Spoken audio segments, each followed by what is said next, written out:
Hello guys, welcome to CUT UG political science class. In today's class आज हम देखेंगे international organisations. International organisation एक chapter है contemporary world politics का, fourth chapter.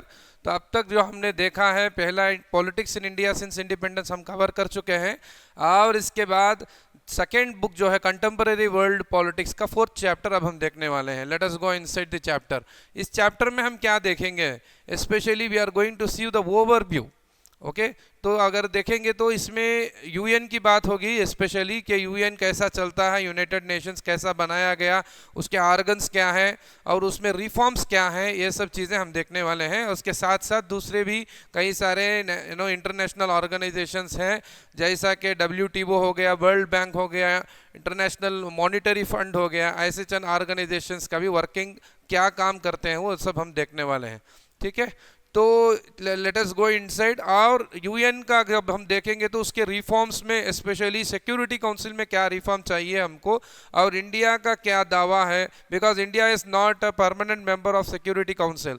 तो वहाँ पर जाने के लिए इंडिया क्या करता है और क्यों इंडिया को वहाँ पर रहना चाहिए, ये सब चीज़ें हम ये चैप्टर में देखने वाले हैं। Let us go inside this chapter. तो पहला है यूएन। तो इसमें इंटरनेशनल ऑर्गेनाइजेशंस क्यों ज़रूरी है? फर्स्ट ऑफ ऑल सवाल उठता है कि आज के ज़माने में इंटरनेशनल ऑर्गेनाइजेशन ज़रूरी है क्या? ऑफ कोर्स ये इंपॉर्टेंट है, बिकॉज अगर ये देयर इज़ नो टेबल नहीं रहेगा बात करने के लिए, तो बेसिकली हर एक इशू में जंग छिड़ जाएगी, वॉर कॉन्फ्लिक्ट हो जाएगा। तो वॉर और कॉन्फ्लिक्ट को रोकने के लिए basically there should be a international organisation. तो इसके लिए ज़रूर एक इंटरनेशनल ऑर्गेनाइजेशन की ज़रूरत होती है। ऑफ कोर्स यहाँ पर एक बहुत इंपॉर्टेंट, एक इंटरेस्टिंग एक कोट है बाय डैग हैमर्सजोल्ड की, जो यूएन के सेकंड सेक्रेटरी जनरल थे। उन्होंने कहा कि यूएन आपको जन्नत नहीं देने वाला है, बल्कि वो ह्यूमैनिटी को जहन्नम से रोकने वाला है। तो वेरी इंटरेस्टिंग पॉइंट। तो you don't expect heaven, okay आपको जन्नत आप यूएन से मत एक्सपेक्ट कीजिए। हाँ ज़रूर हम आपको ह्यूमैनिटी को जहन्नम से रोक देंगे, मतलब वॉर से वगैरह रोकने के लिए हम काम करेंगे। The United Nations was not created to take humanity to heaven but to save it from hell. तो ये सवाल आपके CUT में आ सकता है कि विद इन कोट्स डाल के ये किसका कोट है? ये कोट था डैग हैमर्सजोल्ड का, जो यूएन के सेकेंड सेक्रेटरी जनरल थे। पॉइंट टू बी नोटेड, एक सवाल भी आ सकता है आपके लिए। ठीक है, और इंटरनेशनल ऑर्गेनाइजेशंस हर एक सवाल का आंसर करने के लिए नहीं बनाया गया है, बल्कि ऐसे प्रॉब्लम्स जब आ जाते हैं तो उसमें रोकने का वो काम करते हैं। ठीक है, और स्पेशली वॉर एंड पीस में वो प्रॉब्लम्स को सॉल्व करने में और कंट्रीज़ को कोऑपरेट करने के लिए एक प्लेटफॉर्म देती है international organisations. Of course international organisation successful नहीं हुआ है, लेकिन इससे हम ये भी नहीं कह सकते कि इंटरनेशनल ऑर्गेनाइजेशन ज़रूरत ही नहीं है आज, ऐसा हम नहीं बोल सकते। International organisations are not a super state. Okay ये ऐसा भी नहीं है कि इंटरनेशनल ऑर्गेनाइजेशन सुपर स्टेट बन गया। ओके यूएन जैसे ऑर्गेनाइजेशंस भी like you have to become a member. Okay तो मेंबर बनने के बाद ही उसके जो ये रहते हैं, डिसीशंस रहते हैं, वो आपके ऊपर ये होंगे। तो इट इज़ नॉट कंपल्शन। ठीक है, तो इसे सुपर स्टेट नहीं बोला जाता। These are international organisations are created by and response to states. तो जब स्टेट्स ही बनाते हैं और उस बनने के बाद जब उसके मेंबर हो जाते हैं, तभी उसके डिसीशंस वगैरह उसके ऊपर लागू होते हैं। It comes into being when the states agree to its creation. ठीक है, तो हम देखेंगे कि अगर ये यूनाइटेड नेशंस की बात भी कहें कि सेकेंड वर्ल्ड वॉर के बाद जब वो बनाया गया, तो इतने साल में slowly so many different countries became member. उस वक्त तक उसके ऊपर यानी कि वो लागू नहीं हो सकता है। ठीक है, तो इंटरनेशनल ऑर्गेनाइजेशंस ऐसे ही हैं, ऐसे बहुत सारे दूसरे इंटरनेशनल ऑर्गेनाइजेशंस भी हैं जो हम देखेंगे। तो they are not super state, but वो कब आते हैं? Basically when the states agree to it. Okay तो वाई इंटरनेशनल ऑर्गेनाइजेशंस का अगर हम देखेंगे तो डिसीज को कंट्रोल करने में ये बड़ा रोल प्ले करते हैं। जैसा कि फॉर एग्जांपल कोविड भी आप देख लीजिए, तो इसमें वर्ल्ड हेल्थ ऑर्गेनाइजेशन का कितना बड़ा रोल रहा कि डिफरेंट कंट्रीज़ को वहाँ पर वैक्सीन वगैरह भेजने में। तो अगर ऐसे डिसीज़ भी आ जाएं तो इसे एक ही कंट्री में अगर कंट्रोल किया जाएगा तो वो पॉसिबल नहीं है। पूरी दुनिया को बचाना है तो ऐसे में इंटरनेशनल ऑर्गेनाइजेशन की सख्त ज़रूरत पड़ेगी। It help to produce information and ideas okay ideas और इन्फॉर्मेशन को बनाने के लिए भी इंटरनेशनल ऑर्गेनाइजेशन जरूर है। ये एक मैकेनिज्म को, रूल्स ऑफ ब्यूरोक्रेसी को ये प्रोवाइड कर सकती है प्रॉब्लम्स को सॉल्व करने के लिए। तो ये सब चीज़ें हैं, इसीलिए इंटरनेशनल ऑर्गेनाइजेशन ज़रूरी है। लेकिन सवाल ये उठता है, क्या ऐसी इंटरनेशनल ऑर्गेनाइजेशन क्या यूनाइटेड स्टेट्स ऑफ अमेरिका या अमेरिकन गवर्नमेंट को क्या चैलेंज कर सकती है क्या? ये तो सवाल है जिसका हम आंसर ढूंढने की कोशिश करेंगे इस चैप्टर में। कि तो इंटरनेशनल ऑर्गेनाइजेशंस और इम्पॉर्टेंट आज भी हैं, लेकिन क्या वो यूएस को काउंटर कर सकती है? क्या यूएस जो अपने आप को एक लीडिंग जो कंट्री है दुनिया में, एक सुपर पावर है, तो क्या उसे कंट्रोल करने में ये इंटरनेशनल ऑर्गेनाइजेशन क्या सक्सेसफुल हो पाई है या नहीं, वो हम देखेंगे। Let us go directly to the UN. UN की बात के बगैर हम इंटरनेशनल ऑर्गेनाइजेशंस को बात ही नहीं कर सकते, ख़त्म ही नहीं कर सकते हैं। तो यूएन का फाउंडिंग कैसा हुआ आप देखेंगे, ये टाइमलाइन है। ये टाइमलाइन से आपको सीयूटी के लिए एग्जाम में सवालात आ सकते हैं। पहली चीज़ देखिए 1941 में, जी सेकेंड वर्ल्ड वॉर चलते वक्त ही दौरान, सेकेंड वर्ल्ड के दौरान ही we have meetings going on to make UN. ठीक है, यूनाइटेड नेशंस को बनाने की बात चल रही है। आप देखेंगे सेकेंड वर्ल्ड वॉर का वक्त क्या था, 1939 टू 1945। लेकिन 1941 अगस्त में एक मीटिंग होती है, अटलांटिक चार्टर साइन होता है। US president Franklin D Roosevelt और British prime minister Winston Churchill, ये दो लोग साइन करते हैं।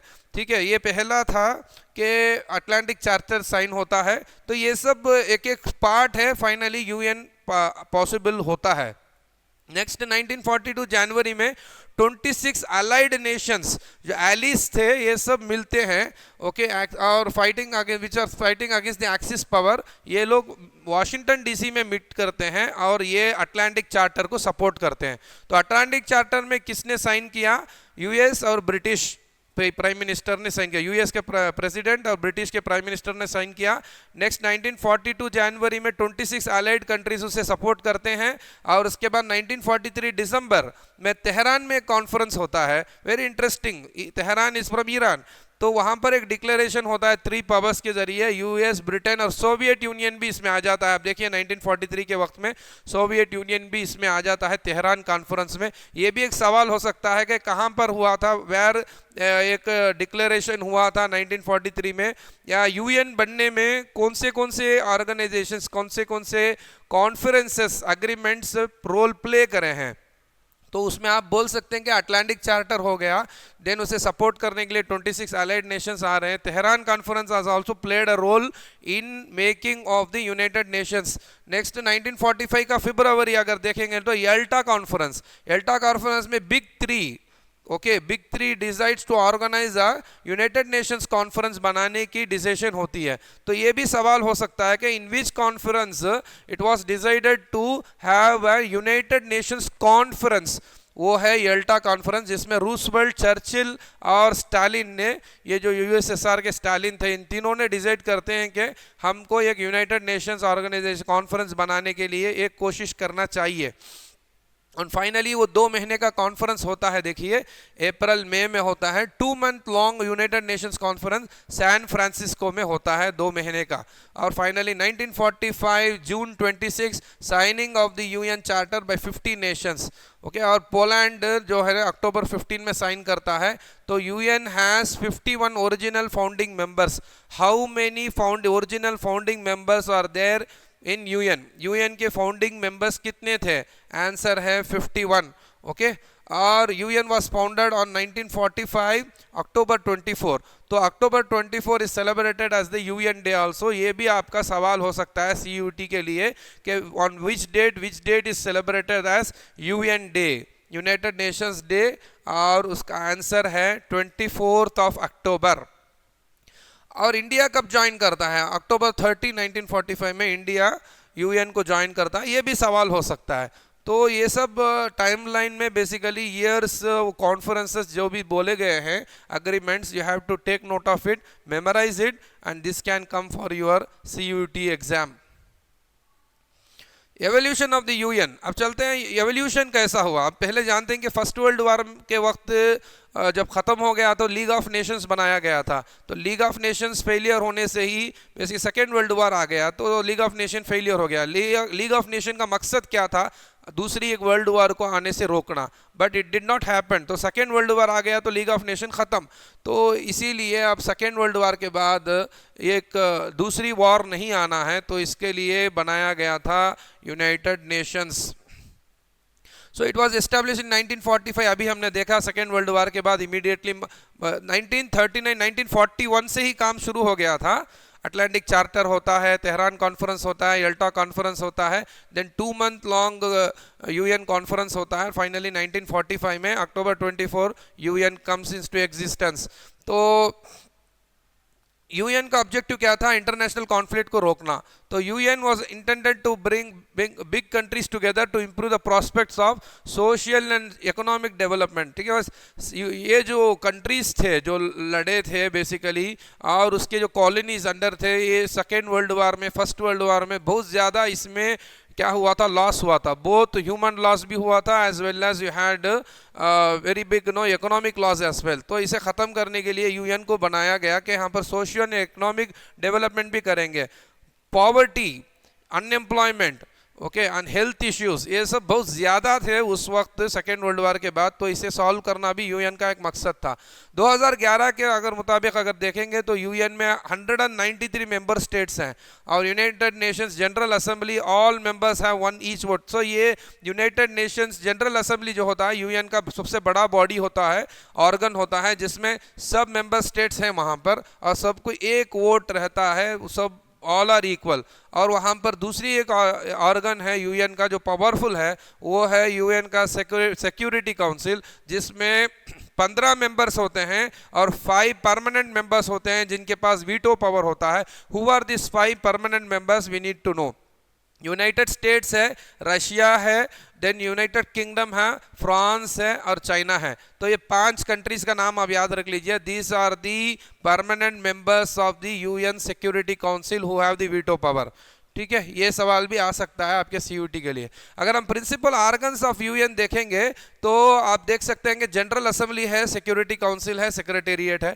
जनरल असेंबली में सब कंट्रीज रहते हैं, जैसा कि मैंने बोला, वहाँ पर हर एक ऑर्गन हर एक कंट्री को you have a single vote, और मेजर डिसीजन अगर लेना है तो 2/3 वोट्स में डिसीजन लिया जाता है।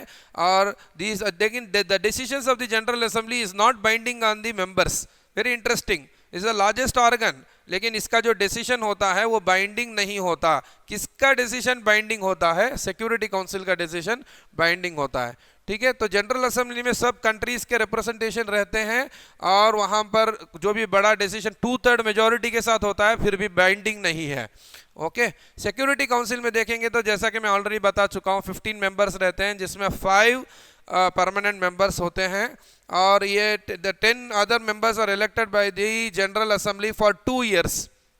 ओके, 2 years के लिए इलेक्ट किया जाता है, और decisions are binding on the UN all the members general assembly. There is a secretariat, secretariat का जो इंचार्ज रहता है सेक्रेटरी जनरल होता है। ओके, ये इंटरनेशनल स्टाफ से चलता है, और इसे कौन अपॉइंट करते हैं? Basically who appoints the secretary general? The secretary general is appointed by the general assembly, okay, on the recommendation of the security council for 5 years term. तो सेक्रेटेरिएट का सेक्रेटरी जनरल कितने सालों के लिए अपॉइंट होता है, याद रखना चाहिए। और कौन अपॉइंट करता है? सेक्रेटरी जनरल को सिक्योरिटी काउंसिल अपॉइंट नहीं करता है, बल्कि ये जो है हमारी जनरल असेंबली यूएन की, वो अपॉइंट करती है, but on the recommendations of the security council. तो आपको ये याद रखना पड़ेगा। देन दूसरे जो प्रिंसिपल आर्गन्स हैं, सी आर्गन्स को याद रखना ज़रूरी है, बिकॉज यूएन में आर्गन्स अलग है, एजेंसीज अलग हैं। तो यहाँ पर मैं आपको यूएन में आर्गन्स बता रहा हूँ, what are the organs of UN. Okay, तो General Assembly is an organ, Security Council is an organ, Secretariat is an organ, then court of justice, international court of justice is an organ, then economic and social council is an organ, then trusteeship council is an organ। तो ये सब organs हैं।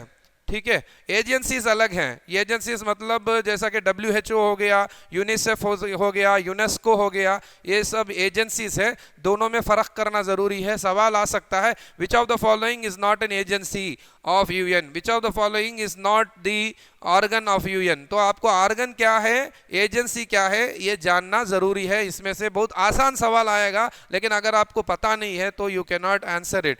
ठीक है। तो court of justice अगर देख लेंगे तो ये हेग में होता है, इसमें 15 जजेस होते हैं। कोर्ट ऑफ जस्टिस में देयर आर 15 जजेस और 9 इयर्स टर्म के लिए ये अपॉइंट होते हैं। Very important point, how what is the tenure. Secretary general का जो ये टेन्यूर होता है 5 इयर्स, ये जजेस का टेन्यूर होता है 9 इयर्स, ओके। और ये अब्सोल्यूट मेजॉरिटी से इलेक्ट होते हैं। बोथ जनरल असेंबली और सिक्योरिटी काउंसिल दोनों में भी इनका ये होना चाहिए, तभी ये जज बनते हैं, ठीक है। These are elected by absolute majority in both the general assembly as well as in the security council. और इंटरनेशनल कोर्ट ऑफ जस्टिस कहाँ पर है, ये हेग में पाया जाता है। Then there is an economic and social council. जैसा कि मैं ऑलरेडी बताया हूँ कि यूएन को बनाने का मकसद इकोनॉमिक और सोशल डेवलपमेंट भी था, तो इसीलिए उसका एक ऑर्गन ही अलग बना दिया गया है, इकोनॉमिक एंड सोशल काउंसिल, जो उसके ऊपर काम करता है। ये मेंबर्स जो है इसके, they are elected by the general assembly overlapping 3 years term. तो इसके मेंबर्स कितने साल के लिए, 3 इयर्स के लिए। सिक्योरिटी काउंसिल में परमानेंट मेंबर्स छोड़ के जो 10 नॉन परमानेंट मेंबर्स हैं वो 2 सालों के लिए अपॉइंट होते हैं, इलेक्ट होते हैं। वेराज इकोनॉमिक एंड सोशल काउंसिल में जो मेंबर्स होते हैं वो 3 साल के लिए होते हैं। और there are 54 seats which are given to the economic and social council, ठीक है। और it is based on the geographical representation. Very interesting point, in which of the council of the UN has geographical representation. अगर सवाल ऐसा आ गया तो उसमें security council हम बोल नहीं सकते, हम उसका आंसर है वो कोर्ट ऑफ जस्टिस भी नहीं है, बल्कि इकोनॉमिक सोशल काउंसिल है उसका आंसर, ठीक है, जहां पर ज्योग्राफिकल रिप्रेजेंटेशन दिया गया और 54 सीट्स वहां पर दिए गए हैं। Then there is an lasting organ जो है trusteeship council, which is a suspended organ. ये भी एक सवाल हो सकता है सीयूटी में कि विच of the organ of UN which is suspended. तो आज ये काम नहीं करता, ओके। ट्रस्टीशिप काउंसिल जो सस्पेंड किया गया नवंबर 1, 1994, ये भी यूएन जनरल असेंबली का डिसीजन था कि ट्रस्टीशिप काउंसिल को सस्पेंड कर दिया जाए। What was the work of trusteeship council. अगर ये एक देश में गवर्नमेंट गिर गई और वहां पर प्रॉब्लम आ गया तो वो देश को देखने के लिए, एक ट्रस्ट देखने के लिए एक ट्रस्टीशिप काउंसिल बना दी गई थी। लेकिन अब ये फाइनली खत्म हो चुका है। खत्म मतलब इसे सस्पेंड किया गया है नवंबर 1, 1994 में, ठीक है, with the independence of Palau, the last UN trust territory. तो यूएन का लास्ट ट्रस्ट टेरिटरी कौन सा था, पालाउ था। तो ये भी याद रखना चाहिए, ये भी सवाल हो सकता है। अब ये सस्पेंड कब किया गया, 1994 नवंबर 1 से सस्पेंड किया गया। This is about the agencies of the UN, जो मैं आपको ऑलरेडी बता चुका हूं। तो ऑर्गन्स अगर आप याद रखे हैं तो एजेंसीज को इजीली आप डिफरेंशिएट कर सकते हैं। तो you have to be very careful in this. Next जाते हैं, नेक्स्ट टॉपिक जो है यूएन में रिफॉर्म्स क्या चाहिए। सेकेंड वर्ल्ड वार तो हो गया, उसके बाद यूएन बना, लेकिन कोल्ड वार के वक्त में कुछ नहीं हुआ था। आप जानते हैं कि लास्ट चैप्टर में भी मैं बताया था, साउथ एशिया में भी बहुत कुछ चल रहा था, कशमकश हो रही थी, मिलिट्री गवर्नमेंट्स थे, सिविलियन गवर्नमेंट्स नहीं आ रहे थे। लेकिन जैसा ही कोल्ड वार ख़त्म हो गया तो बहुत सारे जगहों पे डेमोक्रेटिक गवर्नमेंट्स आने लगे। जैसा कि सोवियत यूनियन से जो अलग हो गए तो वो कंट्रीज़ में भी, रिपब्लिक्स में भी डेमोक्रेसी आने लगा। और इंडिया में अगर पाकिस्तान की बात की जाए, अगर बांग्लादेश की बात की जाए, तो यहाँ पर भी हम देखते हैं कि डेमोक्रेटिक कंट्री, एक सिविलियन गवर्नमेंट्स बनने शुरू हो जाती है वहाँ पर, और आर्मी का जो इन्वॉल्वमेंट जो है कम हो जाता है। अगर हम सेम थिंग अगर देखेंगे तो यूएन में भी कोल्ड वार खत्म होने के बाद वहां पर रिफॉर्म की बात होती है। बिकॉज कोल्ड वार तक क्या था कि टू सुपर पावर्स जैसा था, एक तरफ यूएस था, दूसरी तरफ यूएसएसआर था। लेकिन अब यूएसएसआर डिसइंटीग्रेट हो गया तो only one super power US बन गया था। तो वहां पर रिफॉर्म की बात होने लगी। दो चीज़ों में रिफॉर्म बात होने लगी। एक था यूएन के अंदर ऑर्गेनाइजेशन का, कि ऑर्गेनाइजेशन के अंदर कैसा एक रिफॉर्म लाया जाए उसके स्ट्रक्चर में और प्रोसेस में, और दूसरा था issues that fell with in the jurisdiction, कौन से इश्यूज को यूएन एड्रेस कर सकता है। तो ये दो इश्यूज में भी बात करने के लिए कोशिश हो रही थी।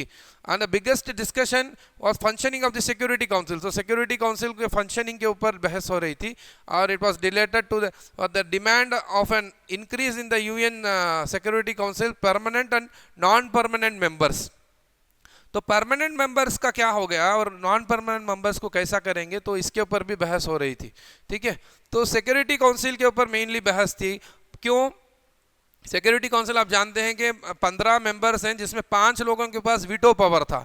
तो वीटो पावर होने से दे आर वेरी पावरफुल, जो भी डिसीजन होता था और वो वीटो कर देते थे। इवन जनरल असेंबली में कुछ डिसीजन हो गया तो भी ये 5 कंट्रीज ये जो है सिक्योरिटी काउंसिल के permanent members they are very powerful. अब वहाँ पर कुछ चेंजेस लाने की बात हुई कि ये 15 से और ज़्यादा करना है नंबर्स, और जो परमानेंट मेंबर्स है उसमें भी बहुत सारे दूसरे कंट्रीज को भी लाया जाए, बिकॉज परमानेंट मेंबर्स जो हैं वहाँ पर भी एग्जैक्टली सबका रिप्रेजेंटेशन नहीं दिख रहा है। ओके तो ये था कि एशिया से, अफ्रीका से और साउथ अमेरिका से रिप्रेजेंटेशंस और बढ़ाया जाए। तो यूएस और अदर वेस्टर्न कंट्रीज ये कहते थे कि यूएन का बजटरी इसमें एडमिनिस्ट्रेशन में रिफॉर्म चाहिए, वो कहते थे, बिकॉज आज भी अगर कोई देश है जो यूएन चलाने में ज़्यादा बजट देता है वो है यूएस। तो यूएस और दूसरे उसके कंट्रीज एलाइज वगैरह ये एडमिनिस्ट्रेशन में और उसके बजटरी प्रोसीजर्स में वो चेंजेस लाना चाहते थे। और सम कंट्रीज ऐसा कि जैसा कि मैंने बोला था ऑर्गेनाइजेशन छोड़ के इश्यूज़ के ऊपर भी बात करना चाहते थे कि यूएन कौन से इश्यूज़ को उठा सकता है। तो वहाँ पर उन लोगों ने बोला कि यहाँ पर यूएन को इफेक्टिव रोल लेना चाहिए पीस एंड सिक्योरिटी मिशंस में, और सम अदर कंट्रीज वांटेड कि ये सब छोड़ के डेवलपमेंट एंड ह्यूमैनिटेरियन वर्क में यूएन को ज़्यादा फोकस करना चाहिए। तो ये दो बहस चल रहे थे यूएन के अंडर, यूएन के रिफॉर्म्स के रिलेटेड। अगर ये तो मैं आपको बोल दिया कि reform of the security structural process में ये 1992 में जनरल असेंबली का एक रेजोल्यूशन है जिसमें बोला गया कि रेजोल्यूशन रिफ्लेक्ट 3 मेन कंपोनेंट्स। क्या क्या थे वो? Security council no longer represents contemporary political realities. तो सिक्योरिटी काउंसिल में पूरा रिप्रेजेंटेशन नहीं है। अब देखेंगे कि सेकेंड कोल्ड वॉर खत्म होने के बाद है ये चीज़। और decision reflects only western values and interest are dominated by few powers. और तीसरी ये बोला गया जनरल असेंबली के रेजोल्यूशन में कि इक्विटेबल रिप्रेजेंटेशन नहीं है।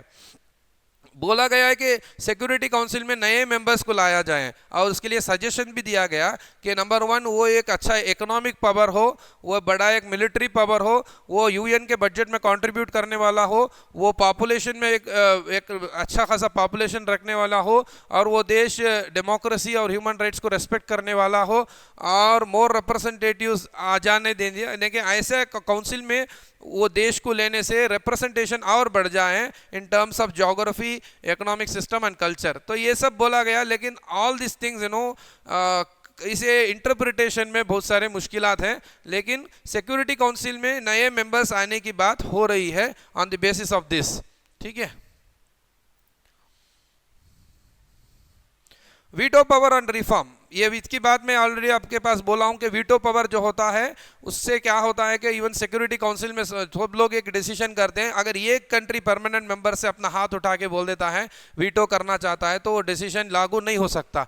तो ये इसमें रिप्रेजेंटेशन करने और वो इतना पावरफुल हो जाता है कि इवन जनरल असेंबली का कुछ नहीं होता। वहाँ पर जनरल असेंबली ने एक रेजोल्यूशन पास करता है तो वो भी कुछ नहीं लागू नहीं होता। जैसा कि अभी इसराइल और फ़लस्तीन का जो इशू है इसमें हमने देख सकते हैं कि जंग को रोकने के लिए कितने बार जनरल असेंबली ने रेजोल्यूशंस पास किए और सिक्योरिटी काउंसिल में यूएस ने वीटो पावर का यूज करके और रेजोल्यूशंस को खत्म कर दिया। इसराइल को रोक नहीं सका, इसराइल को बेसिकली फ्री हैंड दे दिया कि तुम जंग को कंटिन्यू करो। तो ऐसा हो गया। तो ये चीज़ें जो बेसिकली होती है, इसलिए यहाँ पर रिफॉर्म की बात होती है। मूव टू अबॉलिश और मॉडिफाई द वीटो सिस्टम की बात हुई। परमानेंट मेंबर्स इसे मानेंगे क्या? The main thing is permanent members क्या इसे एक्सेप्ट करेंगे, उसमें मसला है।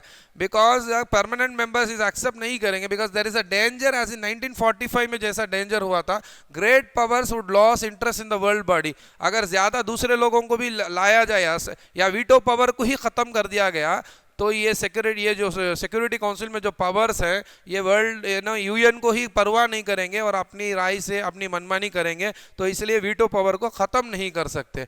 और उनके सपोर्ट के बिना और इन्वॉल्वमेंट के बिना यूएन को चलाना भी मुश्किल है। जैसा कि मैंने बोला कि बजट में बेसिकली ये पावर्स ज़्यादा रोल प्ले करते हैं। सिक्योरिटी काउंसिल में जो कंट्रीज़ हैं इनका बजट ज़्यादा है, कंट्रीब्यूशन ज़्यादा है, और US is the top most contributor to the UN.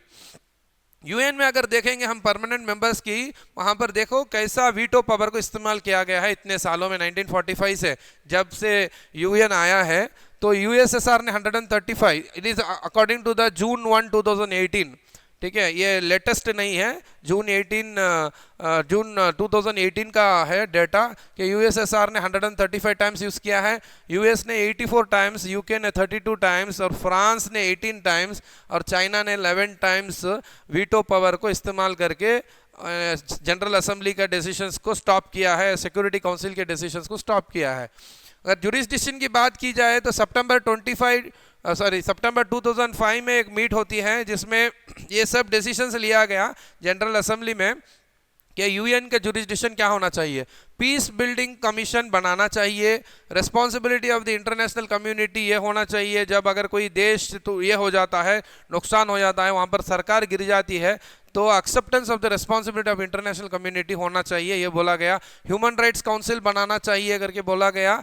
ये सब रिफॉर्म्स ये 2005 के सितंबर की मीटिंग में बोला गया। और agreements to achieve Millennium Development Goals MDGs, ठीक है, इसके ऊपर अग्रीमेंट होना चाहिए बोला गया। और कंडमनेशन ऑफ टेररिज्म को कंडम करने का काम यूएन को करना चाहिए और डेमोक्रेसी फंड एक बनाना चाहिए और wind up the trusteeship council. तो ये सब रिफॉर्म्स करना चाहिए करके सितंबर 2005 की मीटिंग में डिसाइड किया गया। इसमें चंद चीज़ें लागू हो चुकी है, जैसा कि ह्यूमन राइट्स काउंसिल आ गया 19 जून 2006।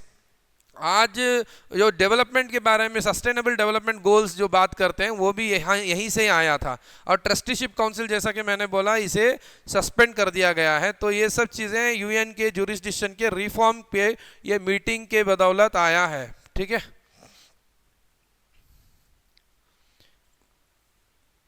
अब यूएन और इंडिया का रिफॉर्म्स के बारे में जब बात कर लें तो इंडिया चाहता है कि सिक्योरिटी काउंसिल में रिफॉर्म आए। सिक्योरिटी काउंसिल में बिकॉज इतने साल होने के बाद भी सिर्फ 5 परमानेंट मेंबर्स हैं। इंडिया चाहता है कि यूएन के सिक्योरिटी काउंसिल में नंबर्स भी बढ़ाया जाए, मतलब 15 जो मेंबर्स हैं यूएन सिक्योरिटी काउंसिल में उसे और बढ़ाया जाए और परमानेंट मेंबर्स जो 5 है उसमें भी इजाफा किया जाए, ठीक है, ताकि वहाँ पर रिप्रेजेंटेशन ठीक तरीके से हो, डिफरेंट कंट्री से हो। आज देखिए इंडिया जो है world's populous country in the world हो चुका है, लेकिन इसके बावजूद इंडिया का जो है सिक्योरिटी काउंसिल में परमानेंट मेंबर नहीं है वो, ओके। तो ये इंडिया चाहता है कि यहाँ पर यूएन में बेसिकली रोल एनहांस हो, डेवलपमेंट के ऊपर ज़्यादा काम किया जाए। इंडिया कहता है कि अगर डेवलपमेंट काम सही हो गया तो दुनिया में बहुत सारे प्रॉब्लम सॉल्व हो सकते हैं, तो इसलिए डेवलपमेंट के ऊपर यूएन को फोकस करना है। और सिक्योरिटी काउंसिल जो स्टैटिक है इससे बहुत बड़ा नुकसान हो रहा है, इसे डायनामिक होना चाहिए, उसके नंबर्स को बढ़ाना चाहिए। यूएन इंडिया ने कहा कि ये जो है नंबर्स बढ़ाने की बात जो हो रही है, ऑलरेडी यूएन के सिक्योरिटी काउंसिल का नंबर्स बढ़ाया गया है। पहले वो उसमें 11 नंबर रहते थे, 1965 में 11 से 15 किया गया, 65 से लेके आज 2025 हो गया, इतने सालों में कोई नंबर ही नहीं चेंज हुआ। तो इसलिए इंडिया चाहता है कि इसमें चेंज होना चाहिए और ये परमानेंट मेंबर्स का नंबर भी चेंज होना चाहिए। इंडिया का जो चैलेंज है ये बहुत इंपॉर्टेंट है दुनिया के लिए, because world's largest populous in the country in the world's largest populous country, ठीक है। तो ये चीज़ हमको देखना चाहिए कि इंडिया इसमें चेंजेस लाने की कोशिश कर रहा है और उसकी जो मांग है वो ठीक दिख रही है, बिकॉज लार्जेस्ट डेमोक्रेसी है, ग्रोइंग इकोनॉमी है और largest populous country in the world है। तो ये सिर्फ चीज़ें इंडिया के तहत में है। तो basically India wants a seat in the security council, ठीक है। अब देखेंगे कि इसमें प्रॉब्लम क्या है। The restriction is number 1 is Pakistan, जो इंडिया को सिक्योरिटी काउंसिल में मेंबर बनने में नहीं चाहता, और चाइना भी बेसिकली पाकिस्तान के साथ मिला हुआ है। और इसमें यह कहा जाता है कि अगर इंडिया को दिया जाए कि इमर्जिंग इकोनॉमी है, ग्रोइंग फास्टेस्ट ग्रोइंग इकोनॉमीज में आ रही है करके, तो दूसरे इकोनॉमीज भी पूछेंगे जगह देने के लिए, तो that will become a problem to accommodate करके बोला जाता है। जैसा कि ब्राज़ील, जर्मनी, जापान वगैरह भी पूछेंगे, ओके, साउथ अफ्रीका भी ये कर सकती है और वो भी अपोज करेंगे। यानी दूसरे लोग फील करते हैं कि अफ्रीका और साउथ अमेरिका को जो सिक्योरिटी काउंसिल में सीट ही नहीं है तो वहाँ पर उनको रिप्रेजेंटेशन दिया जाए, बिकॉज ऑलरेडी अगर एशिया देख लेंगे तो रशिया और चाइना सिक्योरिटी काउंसिल में ऑलरेडी मेंबर हैं। तो इसलिए अगर नया कोई सिक्योरिटी काउंसिल का मेंबर बने तो वो बेसिकली यहाँ से अफ्रीका से या साउथ अमेरिका से आना चाहिए करके बात उठ रही है। तो ये इंडिया के खिलाफ ये रखा जा रहा है। अब यूएन, अगर यूनिपोलर वर्ल्ड में यूएन की हालत क्या है, बेसिकली जब यूएसएसआर ये हो गया, डिसइंटीग्रेट हो गया, तो उसके बाद हालात इतनी खास नहीं है, तो यूएस को बेसिकली चेक ही नहीं किया जा सकता है, ठीक है। Because of the military and economic power US बहुत सारे जगह पे यूएन को इग्नोर कर देता है। और दूसरी भी एक रीज़न है कि यूएन के अंडर भी यूएस का बहुत ज़्यादा कंसिडरेबल पावर है, उसका single largest contributor to the UN है। ये भी एक रीज़न है कि यूएन यूएस को कंट्रोल नहीं कर पा रहा है।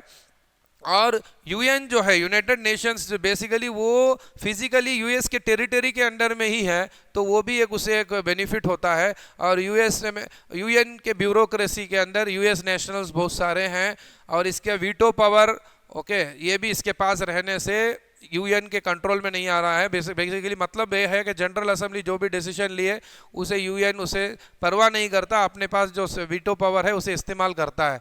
और कंसिडरेबल डिग्री ऑफ से in the choice of secretary general also, जैसा कि सेक्रेटरी जनरल को कैसा अपॉइंट करते हैं मैं आपको बताया था कि general assembly with security council, recommendation of the security Council is must for the appointment of the general assembly secretary general, तो वहाँ पर भी यूएस का चॉइस होता है। और UN is not there for a great balance to the US, तो US powerful हो गया ये यूनिपोलर वर्ल्ड में, यूएन इतना कुछ काम नहीं कर पाया, उसे रोकने का काम नहीं कर पाया है। हाँ, सिर्फ ये एक डिसीजन, एक डिस्कशन का एक प्लेटफॉर्म हो गया, जिसमें यूएन की जब मीटिंग होती है हर एक साल सितंबर में, तो उस वक्त हर एक देश का रिप्रेजेंटेशन जाके वहाँ पर बात कर सकता है, अपनी राय रख सकता है। तो with this we complete UN, ठीक है। अब दूसरे इंटरनेशनल ऑर्गेनाइजेशंस की जब बात कर ले हम, तो वर्ल्ड बैंक है हमारे पास, ठीक है।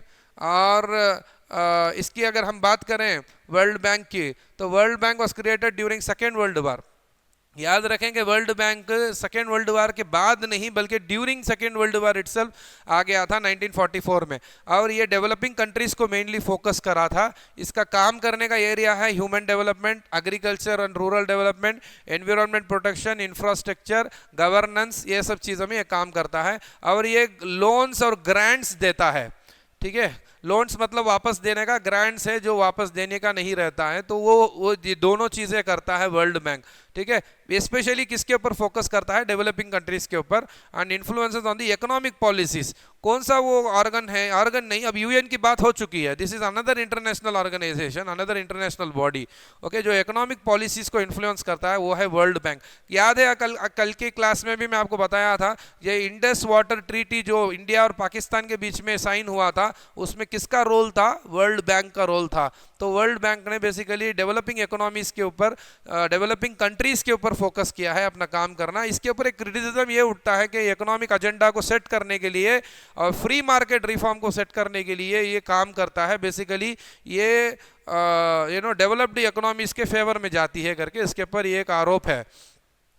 अगर दूसरे एक ऑर्गेनाइजेशन को देखेंगे तो आईएमएफ, इंटरनेशनल मॉनिटरी फंड, याद रखें कि इसका फुल फॉर्म भी पूछा जा सकता है। और इसका काम क्या है, बेसिकली ये ओवरसी करता है फाइनेंशियल इंस्टीट्यूशन और रेगुलेशंस, पूरी दुनिया के फाइनेंशियल इंस्टीट्यूशन और रेगुलेशंस को देखता है। इसमें कितने मेंबर्स हैं, 189 मेंबर्स एज पर 2016। और सब ऑर्गेनाइजेशन को यहाँ पर इक्वल से नहीं है।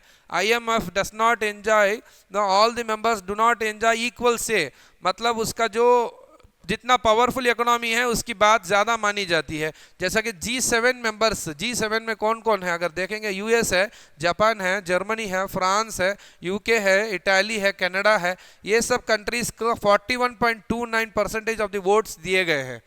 देखिए जैसा कि जनरल असेंबली यूएन के इसमें अगर देखें तो हर एक कंट्री को एक वोट दिया गया है, लेकिन इंटरनेशनल मॉनिटरी फंड में ऐसा नहीं है। सिर्फ ये 7 कंट्रीज को 41.29% ऑफ वोट्स दिए गए हैं। अगर दूसरे कंट्रीज अगर देख रहे हैं, दूसरे मेजर मेंबर्स अगर देखें आईएमएफ में, चाइना है, इंडिया है, रशिया है, ब्राज़ील है, सऊदी अरब है, इन लोगों को भी अधिकार है। Basically it is based on the power, money power, okay, economics जितना स्ट्रेंथन है उसके मुताबिक उनको दिया गया है। तो ऐसा ये आईएमएफ काम करती है।